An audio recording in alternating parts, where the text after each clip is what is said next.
What will happen to the S-rank hunter who wants to kill him? And how will the relationship between our protagonist and Yogi evolve? I'm tryna fuck something right now, Because you guys asked for it, I bring you the second part of Solo Leveling, the recap in a few minutes. Inside the cave, there were 3 different paths, so they split up. It is here when they reveal to us that this hunter had been hired to kill the prisoners he was guarding. Because you see, the criminals he was guarding had cruelly murdered a family, and the father of that family could not bear that they were going to be released soon, so he paid an incredible amount of money to have them eliminated. The hunter's plan was to kill them slowly so they would suffer and then pretend they had been killed by a bunch of goblins. Unfortunately for him, the path crossed and Mr. Kim along with this other guy caught him red-handed. Unfortunately, they were killed. From the distance, the protagonist can sense the bloodlust, so he warns his companions to see what's going on.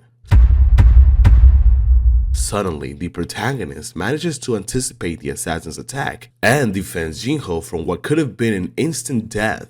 The assassin was actually surprised that Jingu was able to stop one of his attacks. After all, he was a rank B hunter, but well, he doesn't give it much importance and simply attributes it toward the protagonist having a good sense. The protagonist didn't understand what was going on, so he asked the assassin for an explanation, but he just smiled and didn't answer. Jinho tells Yohi to start healing Mr. Kim, but Mr. Kim tells him that it's too late. He had lost too much blood and was going to die any moment. He asked our protagonist to forgive him because that was not the way he wanted to thank him. He wanted to thank him with his head bowed and apologize for having abandoning him that time. But that was no longer possible. Our protagonist accepts the apology, and with that said, Mr. Kim passed away. Now they had a serious problem in hand. A rank B hunter wanted to kill them. Mr. Song steps forward and tells him that he's a rank A hunter, so he's the only one with a chance of facing him. As I told you before, Mr. Song is very good with the sword. However, he was awakened unfortunately as a mage, which prevented him from using his ability inside the dungeon. Nevertheless, there was a way in which it was worth using the swordsmanship skills, and this was thanks to Yohi. He could cast fortification spell on him to enhance his physical abilities. The assassin mocks him and tells him that he's just a mage and that wielding his sword won't change anything. However, Mr. Kim ignores him and shows him what he can do.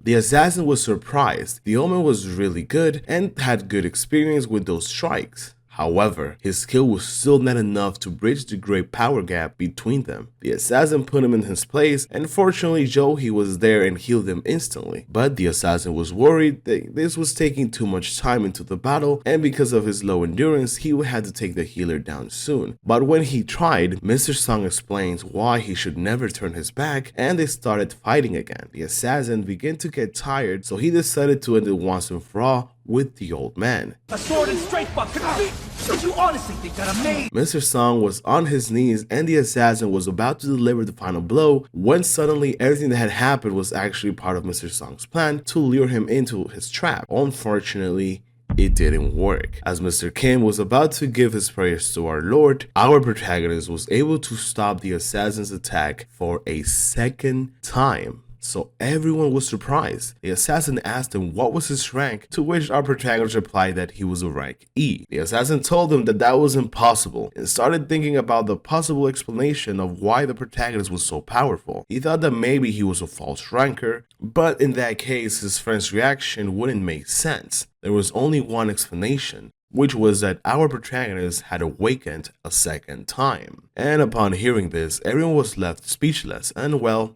without further ado, the battle began.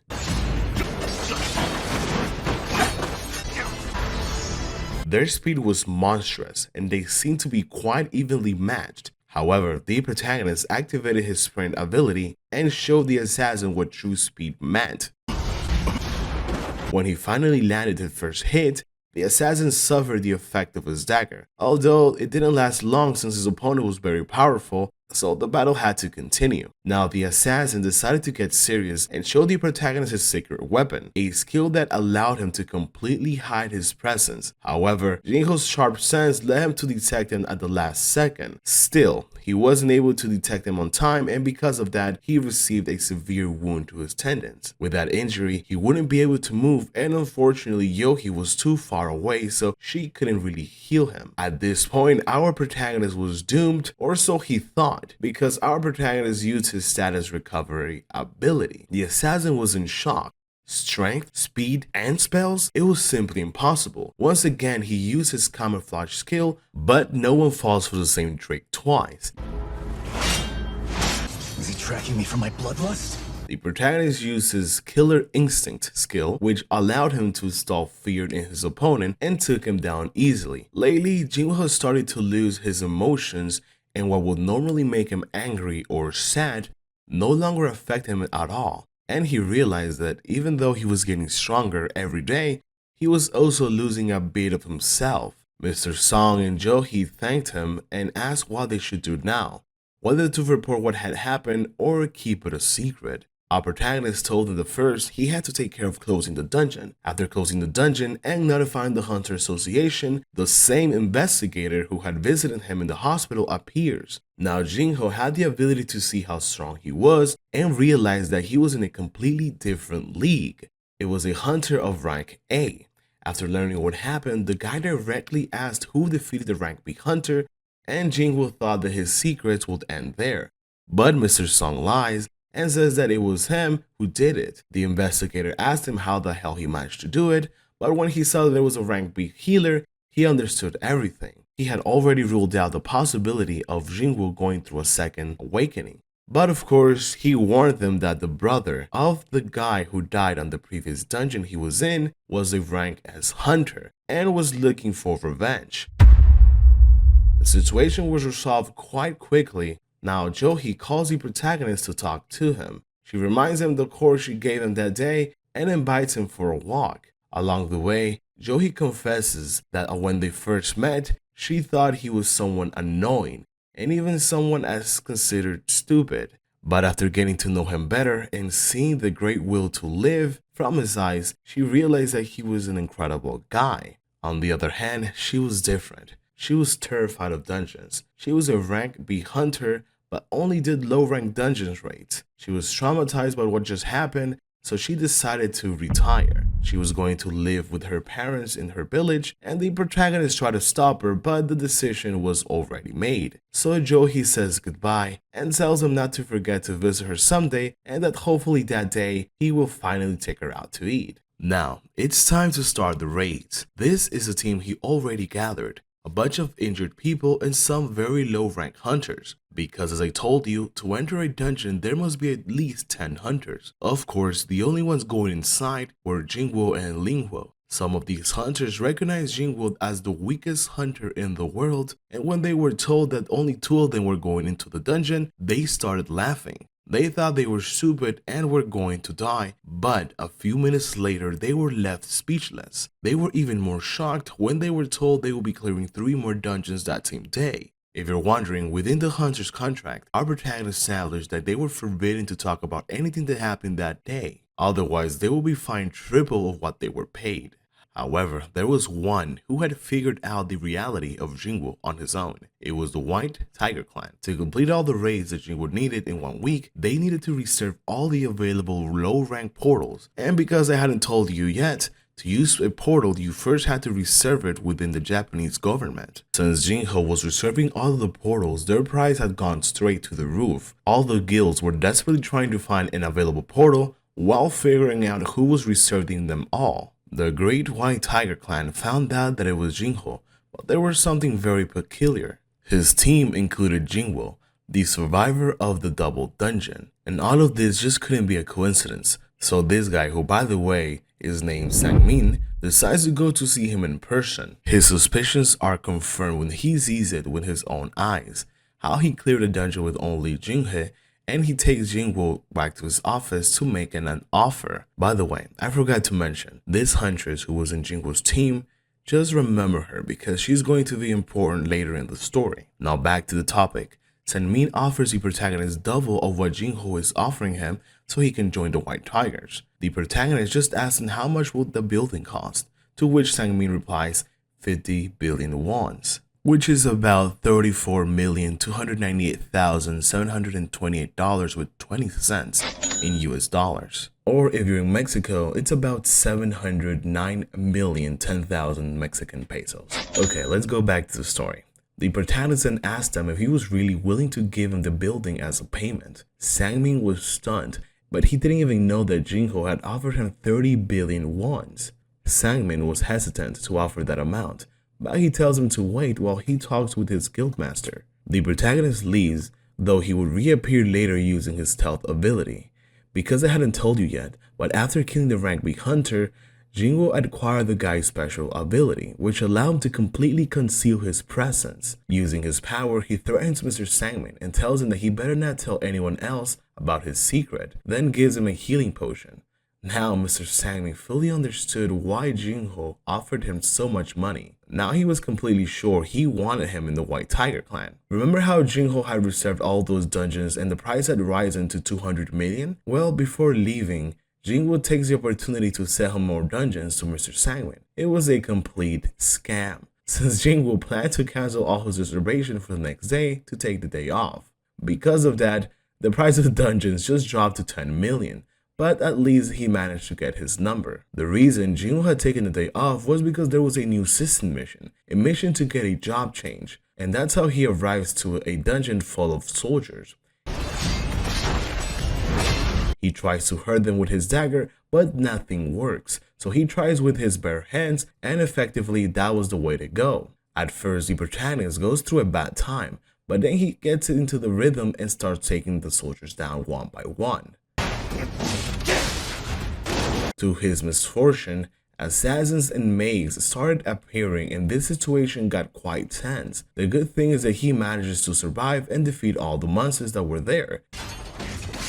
Now he only had to finish off the boss. He reaches to the last room and what awaited him inside was an imposing knight defending an empty throne.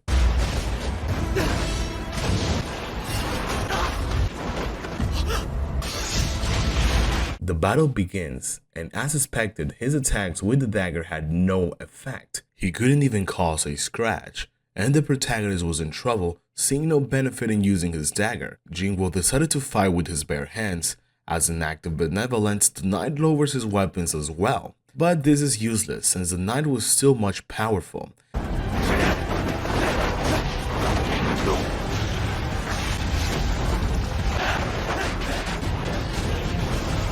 About to be defeated, Jin-ho ends up sitting up at the empty throne, but when the knight is about to land the final blow, Jin-ho pulls out his dagger and attacks him directly in the eye. The knight grabs the dagger, but it seems that Jin-ho has the ability to teleport it, and takes the opportunity to deliver a precise blow under the helmet.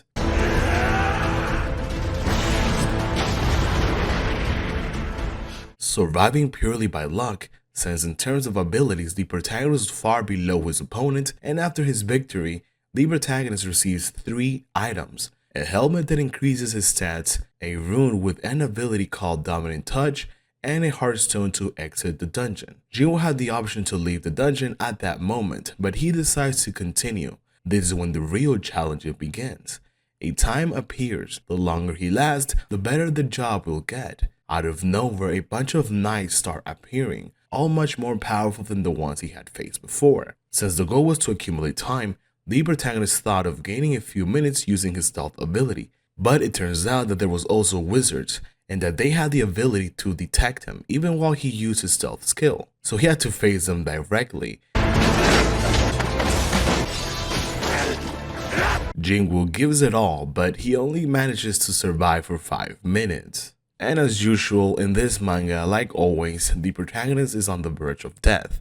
But luckily, he still hadn't completed his daily quest for the day. So at that moment, he gets teleported to the penalty area, the same place where those giant worms once chased him. But this time, those worms were nothing to him. So he defeats them easily.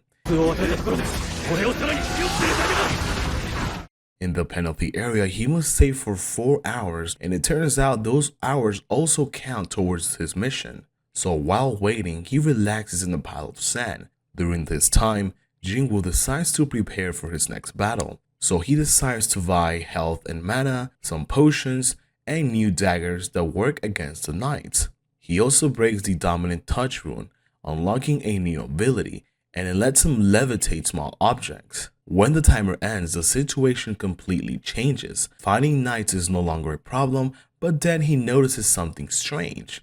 The knights aren't giving him experience, and they're also not dropping rewards, and instead of decreasing, their numbers keep growing. That's when he realizes they're summons. The only way to stop is to defeat the mages controlling them. He quickly takes down 2, but only 3 mages remain, and they decide to team up. They summon a giant golem, but it doesn't help much.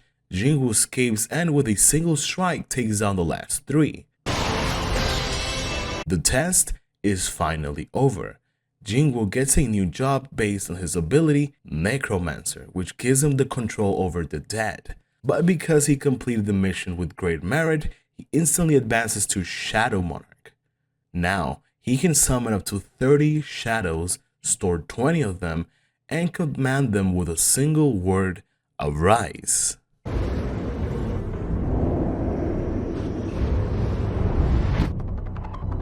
Jingwoo decides to try summoning the Red Knight, but the stronger the target, the harder it is to turn them into a shadow. After failing once, he gets an idea and decides to talk to him. He tells him, "Stop fighting for an empty throne. Rise and fight for me." With that, the Red Knight awakens and joins him under a new name, Igris. The next morning, his sister calls him, reminding him about his meeting with her teacher, so Jingwoo jumps out of bed and rushes out of the door. Jingwoo arrives at his sister's school. As he walks through the halls, students compliment him. The teachers didn't call him because of his sister. She's an excellent student and on track to achieve her dream of becoming a doctor. Instead, the teacher is worried about her sister's friend. The girl recently awakened as a hunter, but was classified as a rank E, and she's decided to drop out of school to become a hunter. Knowing Jingwoo's story, the teacher asked him to talk to her. This girl's name is Sanji, which is the hunter who later joined Jingwoo's intuition. Jingwoo tells her that she should go back to school. A rank E hunter won't really survive, but Sanji refuses. Then our protagonist surprises her with, "I don't want you to go back to school," but he says instead that he'll put her in his car and promises to turn her into a great hunter. The White Tiger clan trains their low-rank hunters by sending them into the mid-rank dungeons. They include a few high-rank hunters for safety, so the weak ones can improve without too much risk. Jingwoo asks Mr. Sang-Ming to let Sun-ji participate, and as expected, Sang-Ming quickly agrees, trying to impress Jingwoo. The dungeon they enter is a rank C. A powerful rank A hunter, Kim Chu, leads the incursion. Everything seems fine until the portal turns red. A red portal means that the dungeon is far more dangerous than expected. No one can escape until the boss is defeated or all the hunters die. Sang-Ming panics and rushes to inform the guildmaster. Dong-Soo finally arrives in Korea. The rank A hunter from the Hunters Association appears to greet him, and to make sure he causes as little damage as possible, he asked him if he was planning to kill Jingwoo, and Dong-Soo just sarcastically responds if he was planning to stop him. The White Tiger Guildmaster arrives, and just by looking at the portal, he estimates only rank A and B hunters might survive. The others, unfortunately, are doomed. Sang-Ming tells him about Jingwoo, calling him a promising hunter, but when he mentions Jingwoo is a rank E, the Guildmaster dismisses him. Then, Dong-Soo arrives at the portal and comes face to face with the White Tiger Guildmaster, who by the way is called Jung-Yu. He asks him why the hell was he in his territory, and Dong-Soo asks him the same. Why the hell is Jingwoo in your territory? Did you recruit him by any chance? The Guildmaster is shocked to hear that name again. He didn't understand why everyone was so interested in that guy. Dong-Soo starts demanding explanation about why Jingwoo was there and immediately grabs poor Sang-Ming. Jung-Yu defends his employee and a fight between two S-rank hunters is about to begin. Luckily, the rank A hunter from the Hunters Association, who by the way it's called Jing Xion, stops them It tells him that he was the first to suspect Jingwood had a second awakening, but that was already rolled out. Dong-su stops and thinks about it and admits that it's true. It is very unlikely that Jingwoo had a double awakening. He assumes that probably Jingwoo set up a trap for his brother, so he loses interest in the portal and leaves. Inside the dungeon, the hunters find themselves in a frozen world. Low-rank hunters are confused. Soon, the first monster, Ice Elves, also called as Jackies, appear with just 2 arrows and they start killing the low-ranking hunters. Luckily, Jingwoo saves Sunji. Kim Chol takes command and he warns everyone that they might have to survive for months. Staying in one place means freezing to death or getting hunted. To improve their chances, he forms a team of only C rank and higher hunters. He refuses to take weaker ones, calling them dead weight, in which our protagonist just watches silently. A rank B mage, Park Jin, decides to switch sides. Kim Chol thinks that she's being kind, but in reality she notices that our protagonist is powerful. She's certain that he's at least rank C. Kim Chol and his team move forward while Jingwoo's group heads into the forest. Kim Chol thinks they're making a mistake. Based on the marks on the trees, the forest is full of ice bears, and he assumes they will all die. Soon, Jingwoo's team encounters a pack of ice bears, and thanks to Jingwoo's rank A strength, they defeat them, securing food for at least a week. Meanwhile, Park Jin realizes the forest belongs to the bears and warns the others. But Jingwoo says that it's a good thing. It means there won't be stronger monsters inside. She starts to think his idea is smart until they actually meet a bear.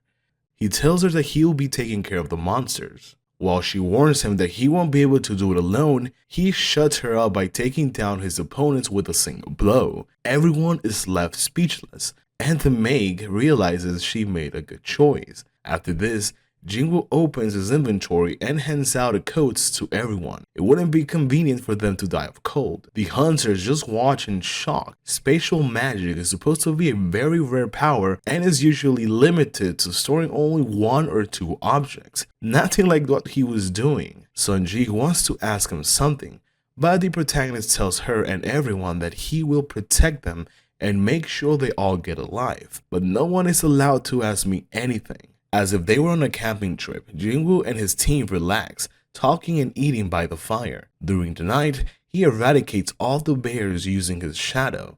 And back to the battle, after taking down the soldiers and maids, they easily finished off the bears. But everything changes when the leader appears.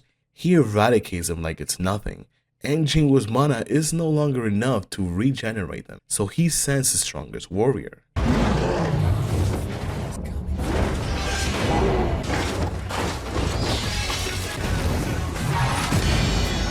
He couldn't let such a good monster go to waste, so he brings him back to life along with several more bears. Kim Sol had lost his entire squad. Unfortunately, they had encountered 17 jetties and didn't have the strength to withstand them all. Besides that, after the jetties appeared, the Jackies also showed up, and if they had any chance of surviving before, now there was none. Although somehow Kim Sol manages to escape, he ends up in the forest and starts making excuses for his failure. When he arrives at the camp and sees all the low-rank hunters laughing and eating as if they were in a picnic, he explodes with rage. He tells them that his entire team died and that they were to blame for keeping all the supplies a secret. He gives them a chance to save their lives and asks who was responsible for the supplies. If they told him, he will only kill that person. Although he already assumed that the responsible one was the maid. He gives them seconds to answer and starts counting. 1, 2, 3, 4, 5. Jingwoo tells him that he is the only idiot who let his companions die and that on top of that, he brought dead weight with him. Then out of nowhere, the Jackie's army appear. Something very strange happens.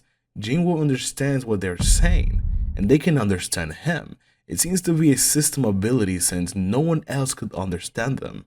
The leader of the Yankees is surprised, and even Jingwoo is as well. Then the Jackie leader takes the opportunity to introduce him to someone. This someone is interested in fighting the protagonist. But because Jingwoo's a badass, he quickly decapitates this person. He also tries to do the same and take down the king, but the king actually manages to defend himself. Now, The king doesn't have a specific name, so I'm just gonna call him Billy, okay? Let's go with that. Although Billy offers him a deal, he asks him a question. Why does he defend human despite not being one? Our protagonist is completely puzzled by this question, but Billy decides to continue explaining. Inside their head, there's a constant voice urging them to kill all humans, and what they find strange is that they can't feel the boy's presence in Jingwoo. Then he offers a deal. They will let him live if he hands over his friends to them. They're only interested in killing humans, so they don't want unnecessary casualties. But obviously our protagonist refuses. Billy asks him if he really plans to fight against them and his numbers alone, and Jingwoo replies with numbers? What numbers? And behind his back, his entire shadow army begins to emerge. Now I gotta take a moment to say that this reminds me to that moment where Vin Diesel tells The Rock that this is Brazil. It's literally epic. Likewise, Billy for his part tells him that that's just a cheap trick. So the battle begins, and the poor hunters can't do nothing but run for cover. Now calling it a cheap trick turns out to be not an exaggeration. It's not that the Shadow Army couldn't defeat the Jackies, but Billy was too powerful.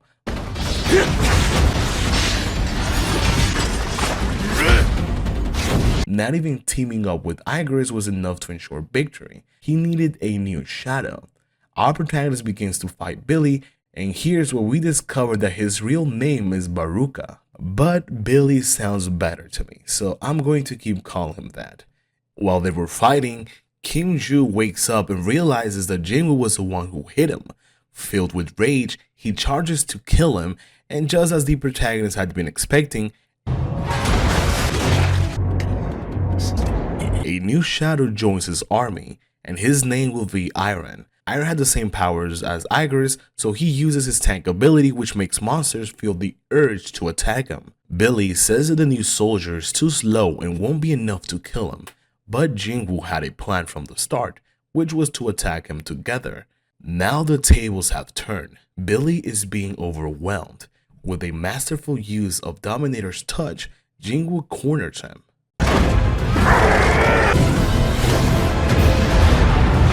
Although the bastard resisted, Jingwoo seemed to expect this, so using his stealth he stabs him by surprise.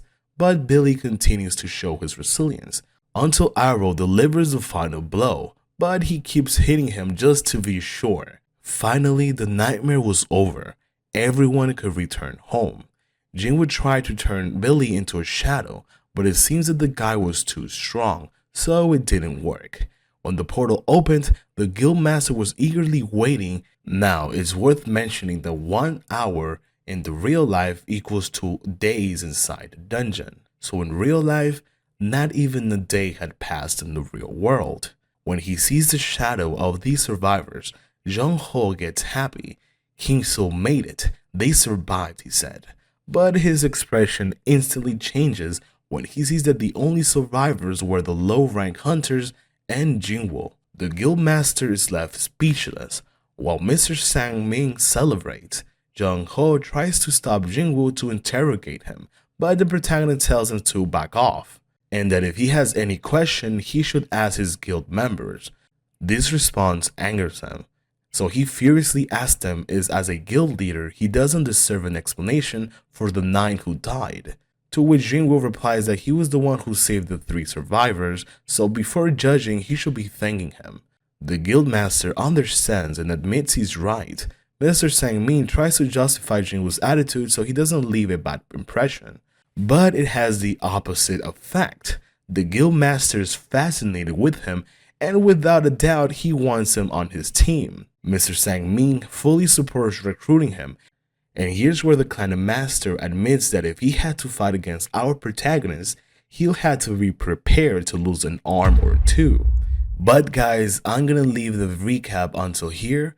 Keep in mind that a lot of things do happen. For example, our protagonist starts a relationship with her sister's friend, but then he cheats on her with a demon he met in a dungeon. And also, our protagonist being the macho man he is, he also makes a blonde huntress think about him every single night. But all of that happens on season 3.